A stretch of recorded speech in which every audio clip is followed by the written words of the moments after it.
दलित हरिजन परिवारों के मासूम बच्चों पर बरसा दिया जुल्म का कहर। सरकार एक तरफ तो खुलेआम ढोल पीट रही है कि बेटी बचाओ बेटी पढ़ाओ, लेकिन जबरदस्त ब्रेकिंग न्यूज में आप देखें सरकार की करनी और कथनी।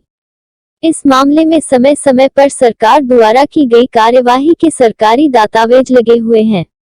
बहुमूल्य कीमत रुपए की भूमि हुड्डा विभाग ने सेक्टर 16 में, जो फरीदाबाद का दिल है और बहुत ही मौके की कई एकड़ जमीन विवेकानंद आश्रम को मात्र 1 लाख रुपए पर इस शर्त में दी थी कि इस भूमि पर हरिजन दलित बच्चों के लिए रिहायशी स्कूल खोला जाएगा। इसके अलावा इस भूमि पर सामाजिक कामों के लिए प्रयोग किया जाएगा, न कि किसी प्रकार की अन्य व्यापारिक गतिविधियों के लिए उपयोग होगा।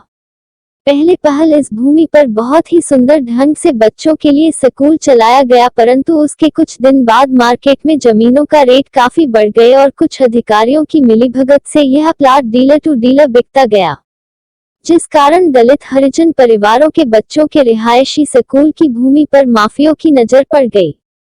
प्लाट के रद्द लेटर में संपदा अधिकारी ने बहुत ही साफ रूप से लिखा है कि इस पे कानूनों को ताक पर रखा है और मौके पर कई प्रकार की गतिविधियों को अंजाम दिया गया है, इसलिए कानून के तहत इसको रद्द किया जाता है।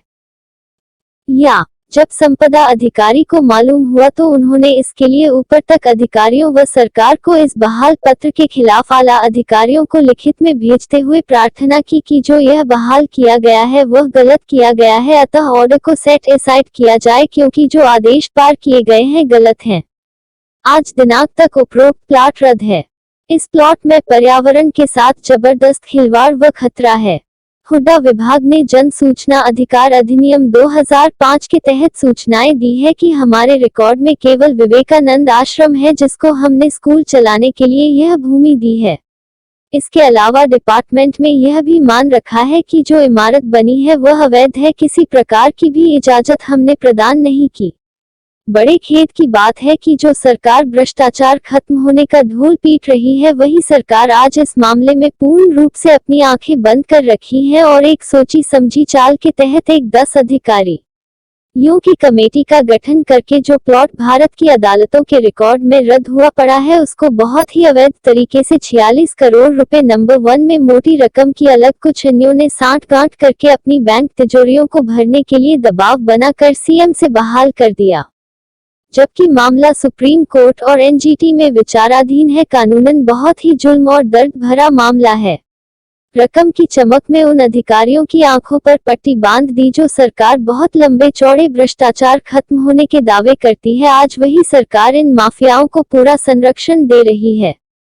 बड़े खेद की बात है कि पर्यावरण का प्रमाण पत्र पिछले दरवाजे से रकम के बलबूते पर कानूनों को ताक पर रखकर ले लिया, जिसमें एक याचिका कृष्ण लाल गेरा versus state of Haryana and other ने एनजीटी में एक याचिका दायर की, जिसमें दोनों पक्षों की सुनवाई के बाद एनजीटी ने इस मामले में 11 करोड़ 76 लाख रुपए का जुर्माना लगा दिया। जुर्माने को न भरने के लिए एक सुप्रीम कोर्ट में एक याचिका मालिकों ने दायर की। अभी भी यह मामला अदालतों में विचाराधीन है। इसके अलावा सरकार के रिकॉर्ड में भी यह प्लॉट रद्द है, परंतु मौके पर बहुत है अवैध रूप से बनी 450 बेड की अस्पताल चल रही है। सच है कि पैसा जिसके पास है सरकार उसकी दास है, बाकी सब बकवास है। रकम में बहुत ताकत है, आम जनता के लिए बहुत ही नुकसानदायक है क्योंकि कभी भी एक हादसा हो सकता है।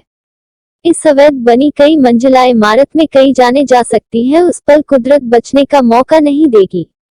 इस मामले में बहुत बड़ी संख्या में कानूनों को ताक में रखा गया है, जबकि हुड्डा के संपदा अधिकारी ने सुप्रीम कोर्ट में इस मामले में शपथ पत्र साफ दे रखा है कि इस प्लाट पर गैरकानूनी तरीके से गतिविधियां चल रही है, अतः जो अपील मालिकों ने की है वो गलत है, वो अदालत में साफ तरीके से नहीं आए। हुड्डा के कानून व्यवस्था के अनुसार सारा काम अवैध रूप से हो रहा है। सुनवाई के समय यह बात खुल के आई कि जो पर्यावरण का प्रमाण पत्र अवैध तरीके से लिया गया है वह बहुत ही नुकसानदायक है, क्योंकि किसी कारणवश यदि कोई आकस्मिक हादसा अस्पताल में हो गया या आग लग गई तो गाड़ियों को घूमने के लिए कोई जगह नहीं है और काबू पाने के लिए काफी समय लग सकता है। ये लेटर हुड्डा के व अदालतों के रिकॉर्ड में लगा हुआ है। जबकि कानूनन बहुत ही चिंताजनक है। इस मामले में देश के प्राइम मिनिस्टर, हरियाणा के मुख्यमंत्री, मुख्य सचिव, संपर्क अधिकारियों व सेंट्रल व स्टेट विजिलेंस से लेकर सभी अधिकारियों को कई बार लिखित में प्रार्थना की है।